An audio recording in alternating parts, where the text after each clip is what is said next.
ቻናል ዋን በአዲሱ ዓመት በአዲስ ዘመን ለሀገራችን ልጆች የኛ ልጆች የተሰኘ አዝናኝና አስተማሪ ተከታታይ የልጆች የቴሌቪዥን ፕሮግራም በቅርብ ቀን ይዞላችሁ ብቅ ይላል። ሰላም ልጆች፣ በቻናል ዋን የኛ ልጆች ጀምሯል። እነሆ ጣፋጭ የሆነችው የተረት እናት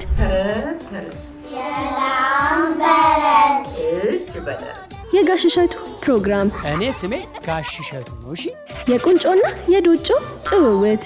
ምን ይዤ እንደመጣው ገምት። የኔ ሰዓት። ሰላም ልጆች፣ እንዴት ናችሁ? የምትሰሙት እንስሳ ድምፅ የምን እንስሳ ድምፅ ነው? ውርዬና ውሽዬ። እስኪ ትነግሪያትና በጥርሴ ቦጫጭቄ ነው የምበላሽ። የልጆች መዝሙር እንዲሁም የተለያዩ አይነት አስቂኝና አዝናኝ ለልጆች የተመረጡ ፊልሞችንና ሌሎችንም አጓጊ ፕሮግራሞች ይዞ መስከረም 17 የመስቀል ዕለት ጠዋት 3 ሰዓት ይጀምራል። ልጆች እንዳያመልጣችሁ።